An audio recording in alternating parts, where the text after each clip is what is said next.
जय हिंद साथियों, आप सभी को मेरा प्यार भरा नमस्कार। मैं मुकेश यादव, मैथ टारगेट से। और आज हम लोग पढ़ने वाले हैं कक्षा 9th की मैथ। तो बच्चों, एक बार हम कल की क्लास में पढ़ी गई बातों को फिर से रिवाइज कराते हैं, फिर आगे बढ़ते हैं। ठीक, कल हमने सीखा था, अगर बात करें हम तो संख्याएं कितने प्रकार की होती हैं? दो प्रकार की। कौन कौन? वास्तविक संख्याएं और काल्पनिक संख्याएं। वास्तविक संख्याओं के अंतर्गत यदि हम बात करें तो क्या क्या पढ़े थे हम? पहले क्या पढ़े थे? प्राकृतिक संख्या। बता दीजिए ये कहां से कहां तक होती है बच्चे? एक से प्रारंभ होकर कहां तक जाती है? इंफिनिटी तक। 1 2 3 4 डॉट डॉट डॉट कहां तक? दूसरा हमने क्या पढ़ा था? पूर्ण संख्या कहां से प्रारंभ होती है? 0 से प्रारंभ होकर कहां तक जाती है? अनंत तक जाती है ना? तीसरा हमने क्या पढ़ा था? पूर्णांक। के बच्चे, पूर्णांक कहां से कहां तक होता है? माइनस इंफिनिटी से लेते हुए कहां तक, है ना? डॉट आएगा, डॉट डॉट डॉट डॉट। यहाँ में बताया था हमने -3 -2 -1 0 1 2 3, इस तरीके से बताया था ना। इसके बाद क्या बताया था हमने? परिमेय संख्या। ये बच्चे, परिमेय की परिभाषा कोई बताएगा? क्या होती है? हाँ, जिससे हम P/Q के रूप में क्या कर सके? P/Q के रूप में व्यक्त कर सके। जहाँ P क्या होना चाहिए? पूर्णांक, और Q क्या होना चाहिए? यानी P और Q हमारे जो कि पूर्णांक होने चाहिए। साथ ही साथ Q नॉट इक्वल टू 0, यानी Q 0 के बराबर नहीं होना चाहिए। यानी हर में 0 मैं लिख ही नहीं सकता। अगर हर में 0 लिखूंगा तो वो परिमेय नहीं होगा। साथ ही साथ यदि मैं P और Q का क्या निकालूंगा? मास। क्या? HCF, यानी कि हाईएस्ट कॉमन फैक्टर। मास निकालूंगा तो कितना आएगा? 1 आएगा, है ना? बात क्लियर सबको? चलिए, अगर आगे बात करें हम तो आगे क्या पढ़े थे? अपरिमेय। अपरिमेय की परिभाषा बताइए आप लोग।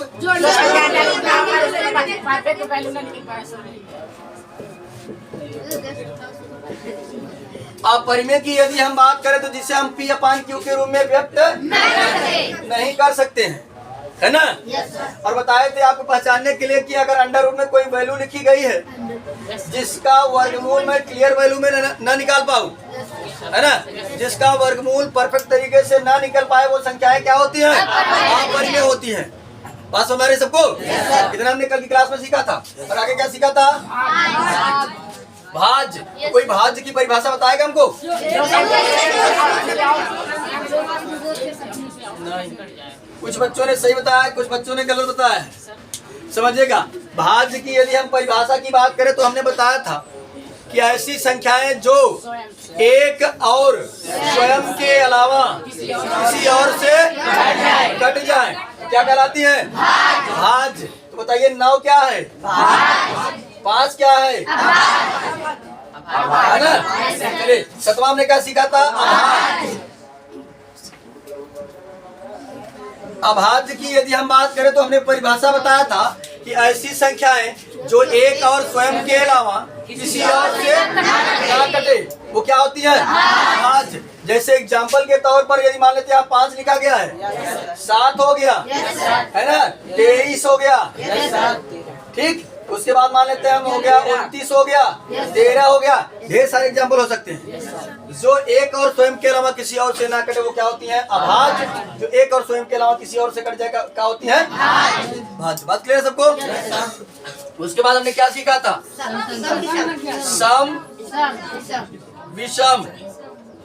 सम संख्याएं, विषम संख्याएं। तो परिभाषा बताएंगे आप लोग? क्या होती है? ऐसा संख्या जवन 2 से कट जाए, पूरी 2 से कट जाए, वो सम होता है। जवन पूरी 2 से ना कटाई, ठीक। एक दूसरा परिभाषा हम बताए थे कि जिसका इकाई का अंक, यानी लास्ट वाला, अंतिम वाला, इकाई का अंक 0 हो, 2 हो, 4 हो, 6 हो, 8 हो, क्या होती है सम होता है। और इसका इकाई अंक 1 3 5 7 9 हो, क्या होता है। बात क्लियर है सभी को। कितना हमने सीखा था। अब फिर हमने सीखा था काल्पनिक संख्याएं। तो काल्पनिक संख्याओं के बारे में बताइए कैसे बताएंगे आप। यानी कि अंडर रूट के अंदर यदि माइनस हो तो ऐसी संख्याएं क्या कही जाएंगी, काल्पनिक संख्याएं। तो चलिए हमको बताएगा कि मैं 2 संख्याओं लिखता हूँ और यहाँ इनमें बताना है कि कौन काल्पनिक है कौन वास्तविक। ठीक, रेडी है। चलिए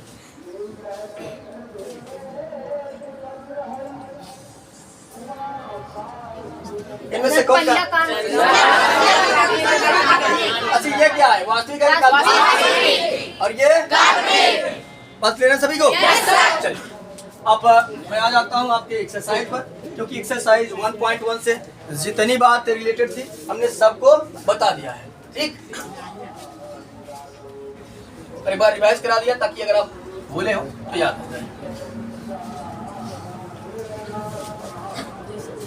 एक बार बता देते हैं, जैसे बच्चे संख्या रेखा है, एक नंबर लाइन है, तो यहाँ पर होता है हमारा 0, इसके इधर आएंगे तो क्या देगा माइनस, इसके इधर जाएंगे तो प्लस। लेकिन समझिएगा इस संख्या रेखा पर सभी प्रकार की समस्या जो कि संख्याएं हैं, रूट की भी है, दशमलव की भी है, बटे की भी है, क्लियर वैल्यूम भी है।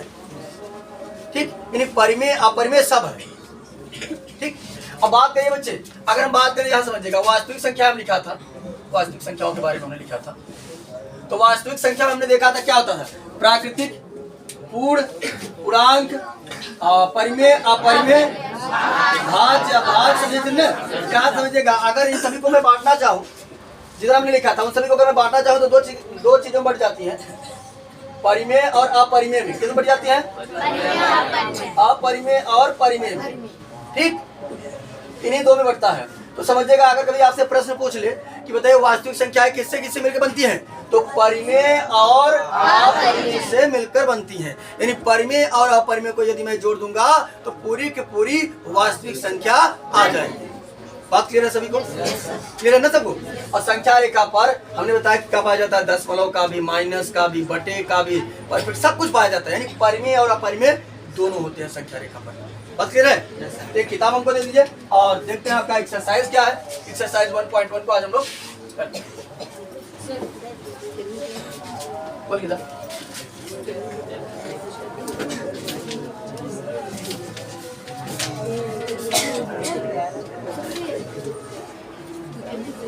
एक्सरसाइज 1.1 देखते हैं पहला क्वेश्चन का, दिखाओ मुझे।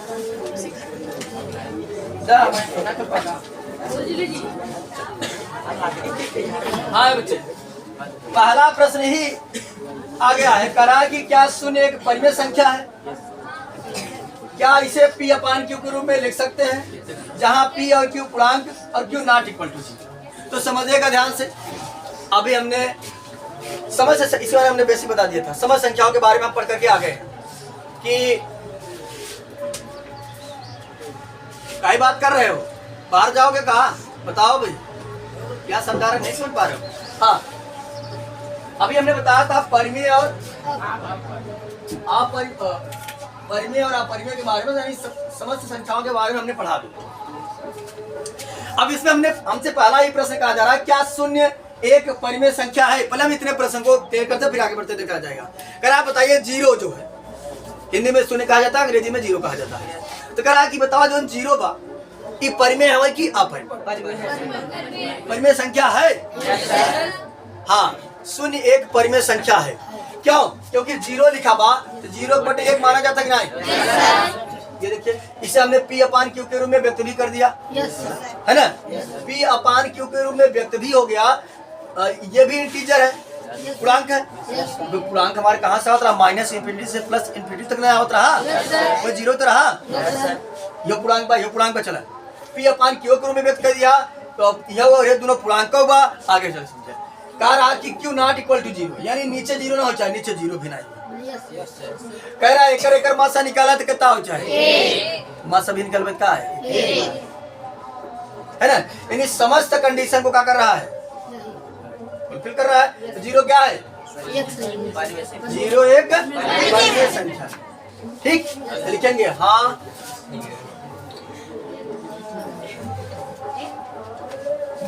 हाँ 0 1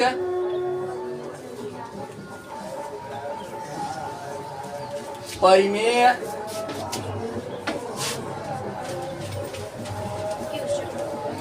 संख्या है। बात ना कर बच्चे, उन्हें लिखिए। चलिए 0 1 परिमेय संख्या है। हमने इतने प्रश्न का जवाब दे दिया। उसने कहा कि 0 1 परिमेय संख्या, हमने कहा 0 1 परिमेय संख्या है। अब आगे बढ़ते हैं। करा क्या इसे आप P अपान Q के रूप में लिख सकते हैं? बिल्कुल लिख सकते हैं। क्या समझिएगा, हम लिख देते हैं P अपान Q के रूप में 0 अपान 1 और P बराबर कितना हो गया 0 और Q बराबर कितना हो गया 1, है ना?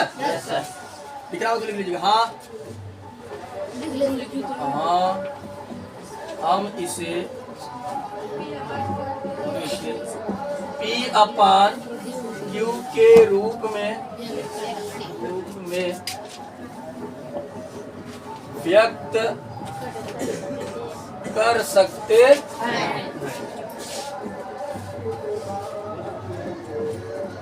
लिख देंगे 0 अपान 1, ठीक।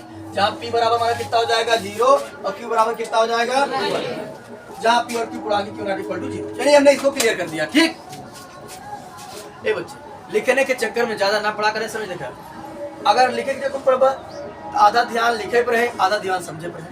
पहले समझ ला, अगर जब अच्छे से समझ लेबा, माइंड में लिख लेबा तो कापी में लिखे का आवश्यकता नहीं। कापी तो यहाँ से लेके फेंक दिया, लेकिन अगर माइंड में लिखाएगा तो फेंकाए नहीं, तो हमेशा तो साथ चले ना। चलिए पहले प्रश्न को हमने सॉल्व कर लिया है। दूसरा प्रश्न बच्चे इसका कह रहा है कि 3 और 4 के बीच में 6 परिमेय संख्याएं ज्ञात कीजिए। ये बच्चे दूसरा प्रश्न है। कहा था 3 और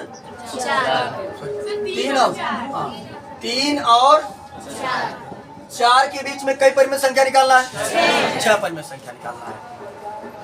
अब परिमेय संख्या क्या होता है? जो हम P अपान Q के रूप में व्यक्त कर सकते हैं। परिमेय संख्या क्या होती है?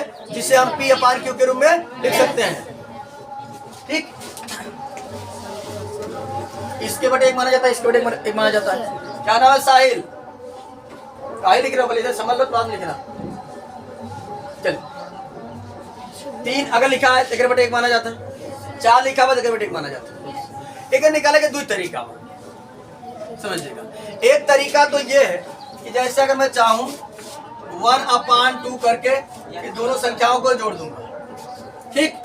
तो हो जाएगा हमारा 1 अपान 2 4 3 पहला तो आ जाएगा 7 अपान 2, ठीक। यानी पहली संख्या आ जाएगी कितना 7 अपान 2, ठीक। फिर हमको दूसरा निकालना होगा तो क्या काम करेंगे 1 अपान 2 करेंगे, फिर ये 3 तो लिखवाई करेंगे, फिर जो आया रहेगा इसको लिखेंगे। लेकिन ये वाला प्रोसेस जो है बड़ा लंबा चलता है, ठीक। और बार बार आपको जो है कि गुणा भाग करना पड़ता है। तो कुछ इजी प्रोसेस बता दें, लेकिन बता दे रहे हैं दोनों। हो सकता है आपके स्कूल के टीचर इस मेथड से बता दें, तो आप कहेंगे इस मेथड तो पढ़े ही नहीं। क्या समझिएगा, एक मेथड तो ये है कि 1 अपान 2 करके दोनों संख्याओं को क्या करेंगे हम जोड़ देंगे, तो हो जाएगा कितना आ गया 7 बटे 2। फिर ये पहली संख्या आएगी। अगर दूसरा निकालना होगा तो फिर करेंगे 1 अपान 2, फिर पहली संख्या लिखेंगे, फिर जो सॉल्व करने पर आया रहेगा उसको करेंगे। यानी सॉल्व करेंगे कितना आ जाएगा 1 अपान 2, 2 3 6 और 7 कितना हो जाएगा 13, 13 बटे 2 गुणा करेंगे तो जाएगा 13 बटे 4, ठीक। इसी तरीके से अगर तीसरे निकालना चाहेंगे तो करेंगे 1 अपान 2, फिर ये 3 तो राबई करेगा, फिर इसकी जगह लिख देंगे 13 बटे 4। इस तरीके से ये प्रोसेस चलता रहेगा और 6 संख्याओं को हम फाइंड कर सकते हैं। पहला प्रोसेस तो एक ये है, एक तरीका तो ये है 6 संख्याओं निकालने का, लेकिन ये काफी लंबा होता है, ठीक। ये काफी लंबा होता है और गुणा भाग भी कठिन होता है। लेकिन बता दे रहे हैं 2 नियम। ये वाला नियम समझ नहीं सबको? तो करेंगे क्या 1 अपान 2 करेंगे, दोनों संख्याओं को क्या करेंगे जोड़ देंगे। फिर अगले प्रश्न में क्या करेंगे 1 अपान 2 करेंगे, ये वाली संख्या लिखते रहेंगे, जो आया रहेगा उसको लिखेंगे। फिर ये प्रोसेस ये चलता रहेगा, बस नहीं। दूसरा तरीका है, यदि हम दूसरे तरीके की बात करें, बिठा दे इसको। दूसरे तरीके की बात करें तो आसान है, कुछ नहीं करना है बच्चे। लिखा है 3 और 4 के बीच 6 परिमेय संख्याएं। तो चलिए देखते हैं हम लोग कितना निकालना है 6। कितना? समझिएगा, बेहद आसान है। बस करिए क्या, ये 3 लिखा है बच्चे, कहीं आप रफ्तार में कर लीजिए। इसके बटे माना जाता है 1, जितना निकालेगा है उससे एक ही ज्यादा से ऊपर भी नीचे भी गुणा कर दिया, आसानी से सॉल्व हो जाए। कैसे निकालेगा? 6 निकालेगा ना, कितने से गुणा करबो? एक ही ज्यादा, 7 से ऊपर भी और 7 से नीचे भी। ठीक है, बन जाए 7 तिरिक 21 बटे 7। इसी तरीके से जब एम ए करबे 4 बटे 1 लिखा नहीं, 7 से ऊपर भी 7 से गुणा करब तो 7 चौक 28 बटे 7। बताइए बात सबको क्लियर है कि नहीं? कहीं किसी बच्चों की दिक्कत पीछे वाले क्लियर है सभी को? जितना कहेगा उससे एक ज्यादा गुणा करेंगे, ऊपर भी और नीचे भी। बात क्लियर है सबको? ये आया 21 बटे 7, ये आया 28 बटे 7। बस हम क्या काम करेंगे, अब इनके बीच की समझ संख्याओं को लिख देंगे। 21 के बाद क्या आएगा? 22, 23, 24, 25, 26, 27 सब बटे 7 रहा। क्या बन जाएगा हमारा? आ जाएगा हमारे कुल मिला करके 21 बटे 7। याद समझिए, इनके बीच का लिख रहा है ना हमको। ए बच्चे, इसके बीच का मतलब होता है कि ए से बड़ी रहा है और ऐसे क्या रहा है ना। इनके बीच में जितनी भी संख्या है सबको उठाकर लिख दे रहे हैं। क्या समझिएगा? इस बात का आएगा 22 हो जाएगा 22 बटे 7। फिर क्या हो जाएगा? 23 बटे 7, फिर 24 बटे 7, फिर 25 बटे 7, फिर 26 बटे 7, फिर 27 बटे 6 संख्या भाई की ना है 2 2 4 2 6। बात क्लियर है सभी को? कहीं किसी बच्चों की दिक्कत? क्लियर, सबको डाउट क्लियर है ना? चलिए, डाउट होगा तो पूछ लीजिएगा। अब तीसरा प्रश्न है, तीसरा सेम टू सेम ऐसी जैसे दूसरा था वैसे तीसरा, दूसरे में बटे में नहीं दिया था, तीसरे में बटे में दिया है। तो चलिए समझते हैं तीसरे को भी। तीसरा प्रश्न कह रहा है कि 3 बटे 5 और 4 बटे 5 के बीच 5 परिमित संख्या। किसके किसके बीच में? 3 बटे 5 और 4 बटे 5 के बीच कैठी 5 परिमेय संख्या है। ए बच्चे, तो अब हम एकदम आसान तरीका बतावा है कि जवन दिहे बा ओके हम पहले क्या करब? संख्या के लिख ले भाई। तो का दिए बा 3 बटे 5 और 4 बटे 5। ये बात सबको क्लियर है? कैसे निकाले बा? कितना निकालना है? पीछे वाले बच्चे खाना खा के नहीं आते का बैठे हो?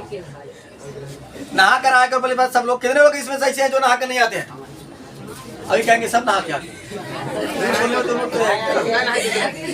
देखो नहा कर आकर, अब नहा कर आने का फायदा बताएं। फायदा क्या होता है जानते हो? नहा कर आओगे तो एनर्जी रहेगी, तरो ताजा रहोगे, एक्टिव रहोगे। और नहीं तो नहीं बोलो कुछ ऐसे कोई और कोई लोग कहेंगे कौन बोले, बताओ इतने आलसी हो तुम लोग तो कहाँ पढ़ोगे? अब पीछे वाले तो बोल नहीं रहे हैं। अब तुम जो कि क्या नाम बच्चे का? सरफराज नाम है? नहीं, ये कराम है। अफजल गुरु, यहाँ समझो ध्यान से। चले हाँ, यहाँ समझिएगा ध्यान से। ए बच्चे, कैसे निकाले बा? बता रहे जितना निकाले बा उससे एक ही ज्यादा से गुणा करा। कितने से? 6 से ऊपर 6 से नीचे। ठीक हो जाए 6 तिरिक 18 बटे 30 हो जाए 4 छंग 24 बटे 30। बिल्कुल संख्या लिखता कहा जाएगा 19 बटे 30 20 बटे 30 21 बटे 30 22 बटे 30 23 बटे 30 भैया 2 2 4 1 5। हाँ बच्चे समझिएगा, हो सकता है कि इनका आंसर मैच भी करेगा, किताब में नहीं मैच करेगा। अब पूछा का ही घबराइएगा मत कि अरे सर जी आंसर तो मैच नहीं करता, बता का भी ना। हमसे कहे बाकी एकरे बीच के 6 बताई थे, एकरे बीच के 5 बताई थे। अब एकरे बीच 5 नहीं बहुत संख्या बा, अनंत बा, ओमे से हम 5 बताए।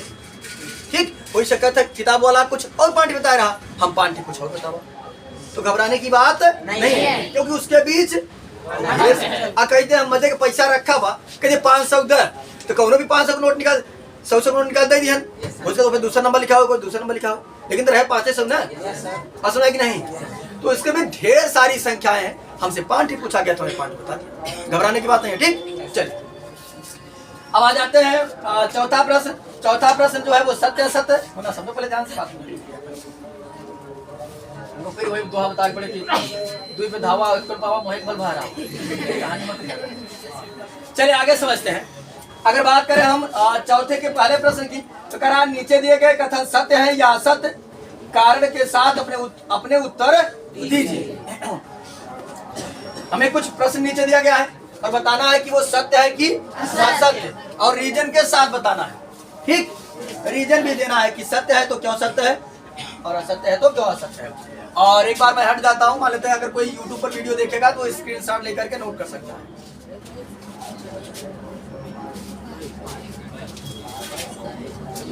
और यदि आप अपनी बेहतर तैयारी चाहते हैं तो एक बार यहाँ पढ़ रहे हैं, जाकर यूट्यूब पर ही पढ़ लेंगे, तैयारी आपकी जबरदस्त हो जाएगी और सारी चीज आपको एकदम क्लियर रहेंगी।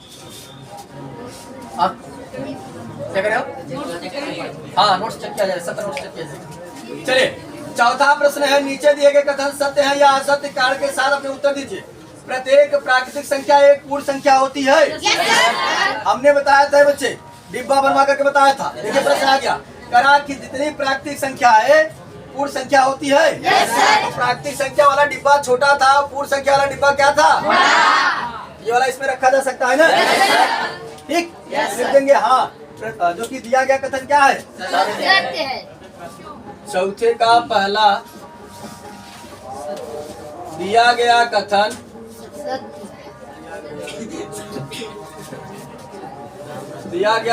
सत्य है,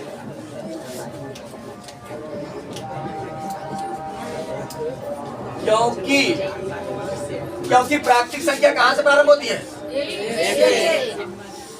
प्राकृतिक संख्या, प्राकृत भी लिखा जाता है, प्राकृत लिखा, अच्छा प्राकृत दोनों बार क्या? ठीक, प्राकृतिक संख्या 1 से प्रारंभ होकर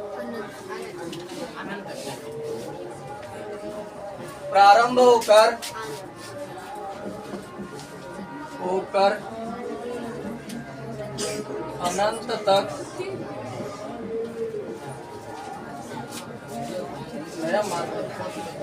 तक जाती है, जबकि पूर्ण संख्या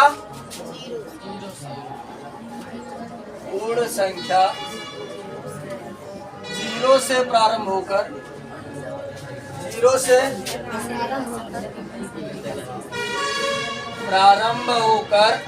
कहाँ तक जाती है? अनंत तक जाती है। ठीक, तो हमने इसका रीजन बताया था कि ये बच्चे, इसमें यदि हम बात करें तो कुछ नंबर का अगर एक नंबर एक्स्ट्रा आए, इसलिए ये इतनी प्राकृतिक संख्या जितनी भी होंगी सबकी सबका होंगी पूर्ण संख्या होंगी। बात क्लियर हुई? कोई डाउट है किसी को? चलिए अगला करा, प्रत्येक पूर्णांक की पूर्ण संख्या होती है। कहा था जितना पूर्णांक बा पूर्ण संख्या हो सकता है। पूर्णांक वाला डिब्बा बड़ा रहा, ये में रखा जा सकता है। तो रीजन क्या लिखेंगे? रीजन लिखेंगे कि पूर्णांक में पूर्णांक की यदि बात करें तो माइनस, हिंदी में लिखेगा कि पहले इसको बता देते हैं क्या क्या दिया गया कथन क्या लिखा है, लिखेंगे दिया गया कथन, समझिएगा। दूसरा लिखेंगे दिया गया कथन क्या है? असत्य है। दिया गया कथन क्या है? असत्य है। अब रीजन देंगे कि क्या पूर्णांक था? पूर्णांक में ऋणात्मक तथा धनात्मक दोनों ही संख्याएं होती हैं, जबकि पूर्ण संख्या में केवल और केवल धनात्मक संख्या होती है। बस भाई ठीक, यूट्यूब से लिख लीजिएगा या फिर वैसे लिख लीजिएगा, हम बता दे रहे हैं कि लिखेंगे। रीजन क्या देंगे? रीजन देंगे कि पूर्णांक जो है, पूर्णांक में ऋणात्मक तथा धनात्मक दोनों ही संख्याएं होती हैं, जबकि पूर्ण संख्या में केवल और केवल धनात्मक संख्याएं होती हैं। बस सुनाई सबको? चलिए अगला कह रहा है तीसरा प्रश्न। तीसरे की यदि हम बात करें बच्चे, तो तीसरा हमसे कह रहा है कि प्रत्येक परिमेय संख्या एक पूर्ण संख्या होती है। कहा था जितना भी परिमेय होता वो पूर्ण संख्या होता है। परिमेय वाला डिब्बा सबसे बड़ा बना रहा, पूर्ण वाले डिब्बा में रखा जा सकता, ये पूर्ण वाला डिब्बा है ना, ये रखो, इसमें रखा जा सकता नहीं। क्या लिखेंगे हम कि परिमेय रीजन देंगे कि परिमेय संख्या में, ठीक है, परिमेय संख्या कुल मिलाकर के हमारा पॉजिटिव, निगेटिव तथा जो है कि बटे वाली संख्याएं भी होती हैं, जबकि क्या था अच्छा पूर्ण संख्या में केवल और केवल क्या होती है, धनात्मक। इसमें भी ये रीजन दे सकते हैं कि परिमेय संख्या में धनात्मक तथा ऋणात्मक दोनों होती हैं, जबकि पूर्ण संख्या में केवल और केवल धनात्मक। बात कर रहा सबको? कहीं अगर किसी बच्चे को डाउट हो तो अपना प्रश्न पूछ सकता है, क्योंकि हमने एक एक्सरसाइज 1.1 को समाप्त कर लिया है। कहीं किसी को दिक्कत? बहुत आसान शब्दों में हमने इसको सॉल्व किया है, ठीक। चलिए एक बार फिर से रिवाइज करा दे रहे हैं ताकि आपको क्लियर हो जाए। अरे बच्चे अगर बात करें, हाँ बताया था हमने कि यदि आपको बेसिक पढ़ लिए एक्सरसाइज करने में कोई दिक्कत नहीं होगी। एक बार फिर से रिवाइज करा दे रहे हैं। हम बात करें हम बच्चे संख्याएं कितने प्रकार के पढ़े थे? दो प्रकार की। कौन कौन? वास्तविक और काल्पनिक। वास्तविक के अंतर्गत हमने क्या क्या पढ़ा था? प्राकृतिक, ठीक, पूर्ण संख्याएं, पूर्णांक, परिमेय, अपरिमेय, भाज्य, अभाज्य, सम, विषम। काल्पनिक के अंदर हमने पढ़ा था केवल और केवल काल्पनिक, जिसमें अंडर में माइनस होता था, तो वो क्या होती थी? काल्पनिक होती थी। ये बच्चे यदि हम बात करें वास्तविक संख्या, तो वास्तविक संख्या के अंतर्गत परिमेय और अपरिमेय होते हैं, यानी परिमेय और अपरिमेय संख्याओं के संग्रह को हम क्या कहेंगे? वास्तविक संख्या कहेंगे, है ना। और नंबर लाइन पर यदि बात करें हम, तो नंबर लाइन पर हमारे परिमेय और अपरिमेय दोनों होता है। और आज हमने सीखा कि यदि इन्हीं दो संख्याओं के बीच अगर हमको परिमेय संख्या निकालना है, तो जितना निकालने के लिए कहेगा उससे एक ज्यादा ऊपर भी और नीचे भी गुणा करके उनके बीच की संख्याओं को हम क्या करेंगे? बात समझ सबको? तो इस